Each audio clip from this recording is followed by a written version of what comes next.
விடுதலை நாயகர் விடுதலை தந்து கொண்டிருக்கிற விடுதலை நாயகர் விடுதலை தந்து கொண்டிருக்கிற நீ 4 வருஷம் உபத்திர கோகைக்குள்ள அகப்படாமல் இருக்க கர்த்தருடைய கிருபையினால் உன்னை நடத்தி கொண்டிருக்கிற என் ஜனமே, நீ மனம் திரும்பு. இதோ கர்த்தருடைய வருகை அது சீக்கிரம், கர்த்தருடைய வருகை அது சீக்கிரம். தேவ ஜனமே மனம் திரும்பு.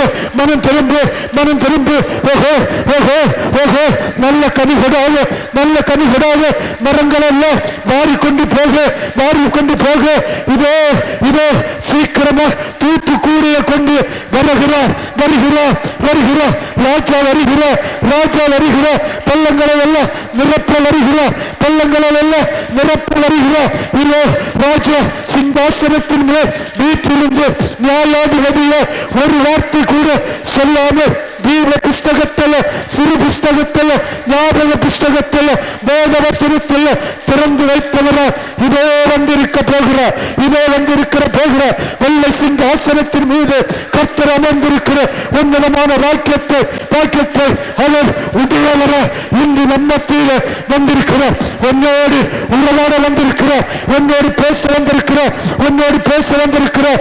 மோசையோட இருந்த இஸ்ரவேல் ஜனங்களை மீட்டெடுத்து தெரிந்து கொண்டு அழைத்து வழி நடத்திய அழைக்கப்பட்டவர்கள் 2 பேர் மட்டும்தான் பாலும் தேடும் ஊரிய கானான் தேசத்துக்குள்ளே போனார்கள். இதையெல்லாம் பார்த்த கர்த்தராகிய இயேசு இனி மனுஷனை அனுப்பினார். அது மிக இல்லை. மனுஷன் போனா சரி ஆகாது, ஊழியக்காரன் போனா சரி ஆகாது. நானே போலேன் என்று இருதயத்தில் பரிசாற்றி கொண்டு அவர் உனக்காக விண்ணகத்தில் இருந்து ஒரு கண்ணிய வயிற்றில் மனுஷன் பிறக்கிறது போல பிறந்திருந்தாரே. அந்த இயேசு 3.5 வருஷம் செய்த ஊழியத்தை நீ நிறைவேற்ற என் ஜனமே, நீ ஆயத்தமா என் ஜனமே நீ ஆயத்தமா என்று ஆண்டவராகிய தேவன் உன்னை குறித்து கேட்கிறார். உன்னை பற்றி கேட்கிறார்.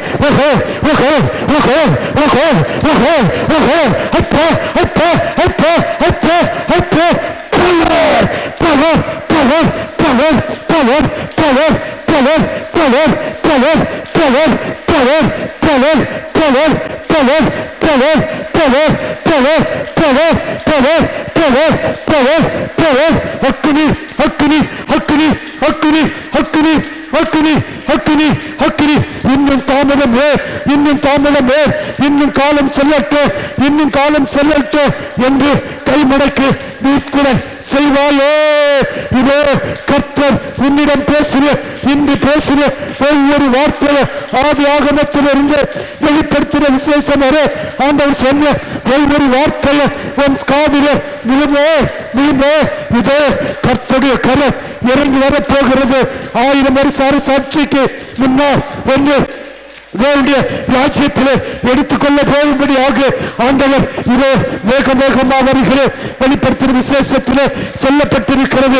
என்னுடைய வார்த்தையில ஒன்று கூட்டினார், என்னுடைய வசனத்தில் ஒன்று குறைத்தார், அவன் சபிக்கப்பட்டவன், அவன் தான் கள்ள தீர்க்கதரிசி என்று சொல்லப்பட்டிருக்கிறது. வெளிப்படுத்தின விசேஷம் 16-13 சொல்லப்பட்டிருக்கிறது. 3 ஆவிகள் புறப்பட கண்டு, ஒன்று மிருகத்தின் வாவி, ஒரு வலு சர்ப்பத்தின் வாயிலிருந்து, ஒன்று கள்ள தீர்க்கதரிசியின் வாயிலிருந்து உங்களுக்காக மனதுருக்கமா பேசல, உங்களுக்காக சந்தோஷமா பேசல, உங்களுக்காக நயத்தோடு பேசல, உங்களை எப்படி வழிநடத்தல. ஆனாலே தேவனாக ஒருபோது சம்மதிக்க மாட்டார். என் ஜனமே மனம் திரும்ப. என் ஜனமே மனம் திரும்ப. தேவனுடைய ராஜ்யம் இதோ சமீபத்தில் வந்திருக்கிறது. தேவனுடைய ராஜ்யம் இதோ சமீபத்தில் வந்திருக்கிறது.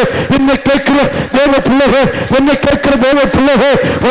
உணர்த்துகிற தேவன், உன்னை வழி நடத்துகிற தேவன், உன்னை மகிமையோடு கரம் பிடித்து நடத்துகிற தேவன், உனக்காக இரத்தம் சிந்தின தேவன், உனக்காக பாடுகளை அனுபவித்த தேவன், உனக்காக மீன்முடி சூட்டப்பட்ட தேவன், உனக்காக விழாயிரம்பிலே குத்தப்பட்ட தேவன், 3 ஆணிகளிலே திராவப்பட்ட தேவன், உன்னை அணைக்கும் கரங்களிலே காயங்களை ஏற்றுக்கொண்ட தேவன் நம்ம தீர வந்திருக்கிறார். அவர் விசேஷ அபிஷேகத்தினர் இன்று நடத்தி கொண்டிருக்கிற கரங்களை தட்டு, கரங்களை தட்டு, கரங்களை தட்டு, கரங்களை தட்டு, கரங்களை தட்டு, கரங்களை தட்டு.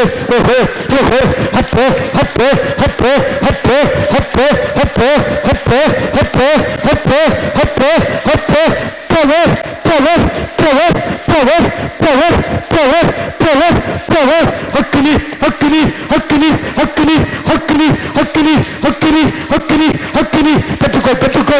தேவ கிருபையை பெற்றுக்கோ, தேவனுடைய வரங்களை பெற்றுக்கோ, தேவனுடைய அதிசயத்தை பெற்றுக்கோ. இன்று கர்த்தராகிய தேவன் நின்று கொண்டு அதிசயத்தை செய்கிற தேவன், நின்று கொண்டு அற்புதத்தை செய்த தேவன். அநேக பிள்ளைகளுக்கு ஆண்டவர் உனக்கு என்ன வைத்திருக்கிறார், உனக்கு என்ன வைத்திருக்கிறார் என்று அவர் காட்டிக்கொண்டே இருக்கிறார், காட்டிக்கொண்டிருக்கிறார். இந்த கடைசி காலத்திலே உன்னை உருவாக்குவதற்காக, உன்னை மகிமைப்படுத்துவதற்காக ஆண்டவராகிய தேவன் இதோ விண்ணகமிட்டு இறங்கி வருகிறார். தேவ தூதர்கள் ஏறுகிறதையும் இறங்குகிறதையும் காண்கிறேன். அதில் வைத்திருக்கிற ஏழியின் உச்சாணியிலே மகிமை பொருந்தினவராய், மேக மகிமையோடு நிறைந்தவராய், ஒரு வெளிச்சத்தின் உருவமாய் பிரகாசிக்கிற தேவன் வீட்டிலிருந்து உன்னை பார்த்து கொண்டிருக்கிறார். ஓஹோ, தேவ சம்பன்ஸ்களே, தூதர்களே, இன்று நம்ம தூத அனுப்பி இருக்கிறார். தேவ தூது உனக்கும் எனக்கும் ஆண்டவராகிய தேவன் தந்திருக்கிறார். விசுவாசத்தோடு கரங்களை தட்டு, கரங்களை தட்டு, கரங்களை தட்டு. ஓஹோ ஓஹோ ஓஹோ ஓஹோ அப்போ அப்போ அப்போ அப்போ அப்போ அப்போ அப்போ அப்போ அப்போ அப்போ அப்போ இன்னு இன்னு இன்னு இன்னு இன்னு இன்னு இன்னு இன்னு இன்னு ஓ ரிக்கபலபரகபே மேகம் மேதல் இயேசுராஜன் வேகம் வாராரே, மேகமீதில் இயேசுராஜன் வேகம் வாராரே. ஆயத்தமுள்ளோரே ஆதாயம் சேர்க்க அவரே வாராரே. ஆயத்தமுள்ளோரே ஆயம் சேர்க்க அவர். நிச்சயமாகவே அவருடைய ரகசிய வருகையிலே நீ எடுபட்டு போக வேண்டுமானால் நிச்சயமாக கர்த்தருடைய வார்த்தைக்கு பயந்து நடுங்கி தன்னைத்தானே வெறுத்து தன் சிலுவையை சுமந்து கொண்டு இயேசுவுக்கு பின்னால் போக துணிந்து ஆண்டவரே என்று கூப்பிட்டார். ஓ ரிக்கபலபோ ரிக்கபலபோ அப்போ அப்போ அப்போ அவர் உன்னை கரம் பிடித்து, அவர் உன்னை கரம் பிடித்து கொண்டு போவார். ஏன் தன்னுடைய ஆவி ஆத்துமாவை 7 வருஷம் உபத்திர கோவைக்குள்ளே ஒன்று அமிழ்த்த வேண்டும். அது மட்டுமா, நரகத்திலே நரகத்திலே ஏன் பங்கு பெற வேண்டும்? நீர் மாத்திரம் போதும், நீர் மாத்திரம் போதும், நீர் மாத்திரம் போதும் எனக்கு சொல்லு. நீர் மாத்திரம் போதும், நீர் மாத்திரம் போதும், நீர் மாத்திரம் போதும் எனக்கு. ஆமாண்டவரே, நல்ல தெய்வமே, நித்தியத்தை எங்களை கொண்டு சேர்க்கிற தெய்வமாகிய, எங்களுக்காக இரத்தம் சிந்தின தெய்வமாகிய, எங்களுக்காக சரீரத்தை பிக்க கொடுத்த தெய்வமாகிய, இன்னும் வரப்போகிற, இருந்தவராய் இருந்து வந்தவரும் இன்னும் வரப்போகிறவருமாய் இருக்கிற எங்கள் இயேசுவே, நீர் மாத்திரம் போதும், நீர் மாத்திரம் போதும், நீர் மாத்திரம் போதும் எனக்கு சொல்லு. நீர் மாத்திரம் போதும், நீர் மாத்திரம் போதும், நீர் மாத்திரம் போதும் எனக்கு சொல்லு. நீர் மாத்திரம் போதும், மாத்திரம் போதும், நீர் மாத்திரம் போதும். 1000 பேர்களில் சிறந்தவரே, 1000 நாட்கள் உலகத்தில் நாங்கள் இருக்கிறதை விட ஒரு நாள் உம்முடைய பிரகாரத்தில் இருக்கிறது எவ்வளவு மேலான காரியம். ஆண்டவரே, சபைக்கு இன்று நீர் தூது சென்ன ஆண்டவரே, ஒவ்வொரு வார்த்தையும் காதுள்ளவர்கள் கேட்கட்டும் ஆண்டவரே. உணர்வுள்ள இருதயத்தை கொடுங்கப்பா. தேசத்திலும் தூரத்திலிருந்தும் கேட்டுக்கொண்டிருக்கிற ஒவ்வொரு பிள்ளைகளுடைய உள்ளமும் உணர்வடையட்டும் ஆண்டவரே. இந்த உலகம் கந்தை, இந்த உலகம் குப்பை, இதெல்லாம் ஒன்று அழிந்து போவோம். தேவனாகிய இயேசுவே, நீர் எங்கள் மீது வைத்த அன்போம், நாங்கள் கபடில்லாமல் களங்கம் இல்லாமல் உம்மிடம் வைக்கிற அன்பும் ஒருபோதும் அழிந்து போகாது. ஆண்டவரே, உம்முடைய ஜனங்களை அழைத்து கொண்டு ஆண்டவரே உம்முடைய கூடாரத்தில் வைத்திருக்கிறீர். ஆண்டவரே, ஒவ்வொரு பிள்ளைகளையும் கண்ணோக்குங்கப்பா. நாங்கள் குற்றமுள்ளவர்களப்பா, நாங்கள் குறை உள்ளவர்களப்பா, நாங்கள் ஒருவனும் நல்லவன் இல்லப்பா. எங்கள் குற்றங்களையும் குறைகளையும் மன்னித்து எங்கள் தவறுகளை நீங்கள் தண்டித்து திருத்தி எங்களை உமது சேட்டைக்குள்ளேயே வைத்திருப்பேன் என்று வாக்குத்தத்தம் தந்தபடியினால் உம்மை ஸ்தோத்திரம் அப்பா. இந்த திருச்சபையை நீங்க ஏற்படுத்தினீரப்பா. ஒரு மனுஷனுடைய முயற்சியோ இல்லை ஒரு மனுஷனுடைய சக்தியோ இல்லாண்டவரே, இதை ஏற்படுத்துவதற்கு தகுதி இல்லாத பாத்திரம் ஆண்டவரே. ஆனாலும் ஆண்டவரே, நீர் கூட இருந்து நடத்தி ஒரு கூட்டம் ஜனங்களை உருவாக்கி கொண்டு வந்து அதில் ஒரு மணவாட்டி சபையாக நீங்க உருவாக்கி எடுத்து இன்று நடத்தி கொண்டிருக்கிறபடியினால் ஸ்தோத்திரம் ஐயா. தேசங்களில் இன்னும் அநேக மணவாட்டி சபைகள் உருவாகட்டும் ஆண்டவரே. மணவாட்டி சபை என்று சொல்லப்படுகிற அநேக திருச்சபைகள் இன்று விழுந்து போகிறது ஆண்டவரே. பெருமையில விழுந்து போயிருக்க ஆண்டவரே, நகையில விழுந்து போயிருக்க ஆண்டவரே, உபதேசத்தில் விழுந்து போயிருக்க ஆண்டவரே, ஆடம்பரத்தில் விழுந்து போயிருக்க ஆண்டவரே. இந்த விழுந்து போன மத்தியிலும் அன்று 7 சபைகளுக்கு கொடுத்த வார்த்தையை போல எங்க சபைக்கு நீர் தந்து இந்த நெருக்கத்திலும், இந்த ஊழிய சபையினுடைய நெருக்கத்திலும், ஊழியக்காரனுடைய நெருக்கத்திலும், தேசத்து ஜனங்களுடைய நெருக்கத்திலும், சொந்த பந்தங்களின் நெருக்கத்திலும் எங்களை உருவாக்கி ஏற்படுத்தி இந்த சபையை தந்ததற்காக ஜீவனுள்ள நாளெல்லாம் உண்மையை ஆராதிப்போம் ஐயா, உண்மையை ஆராதிப்போம் அப்பா. ராஜா சாட்சி சொன்னது போல இடைவிடாமல் ஆராதனை செய்த தேவன் ராஜா வீட்டு மகிமையான காரியங்களை செய்தது போல செய்தார் என்று சாட்சி சொன்ன வார்த்தைகளை ஒரு விசை நினைத்து பார்க்கிறோம் ஐயா. இந்த கூடாரத்தில் வந்து யார் யார் உம்மை பணிந்தார்களோ, யார் யார் உள்ளத்தை ஆழத்திலே உம்மை ஏற்றுக்கொண்டார்களோ, உம்முடைய வசனத்திற்கு பயந்து நடுங்கினார்களோ, அத்தனை பேருடைய குடும்பத்தையும் ராஜா வீட்டு விருந்தை போல, ராஜா வீட்டு மகிமை போல நீர் நடத்துவீர் என்று வாக்குத்தத்தம் தருகிறபடி நான் ஸ்தோத்திரம். காத்துக்கொள்ளுங்க, வழி நடத்துங்க. தேசத்தில் இன்னும் அநேகவர் இருக்கிறார்கள் அப்பா. இப்படி ஒவ்வொரு சபையிலையா மணவாட்டி சபையிலே கொண்டு சேருங்கப்பா. நகையினால் விழுந்து போன சபையில் அல்ல, பெருமையினால் விழுந்து போன சபையில் அல்ல, ஆண்டவரே ஆடம்பரத்தினால் விழுந்து போன சபையில் அல்ல, மணவாட்டி சபையா இப்பொழுது ஏற்படுத்தி கொண்டிருக்கிற அநேக சபைகள் இருக்கிறதப்பா. ஒவ்வொரு சபையிலையா கொண்டு சேருங்க. அடியேனி உம்மிடம் தாழ்த்தி தருகிறேன். எல்லா துதியும் கனமும் மகிமையும் என் செல்ல தகப்பன் உமக்கு மட்டும்தான். நீங்க பெருக, நாங்கள் சிறுக. மீட்பரும் இரட்சகருமாகிய இயேசு கிறிஸ்துவின் நாமத்தில் ஜெபம் கேளும் எங்கள் நல்ல பிதாவே, ஆமென்.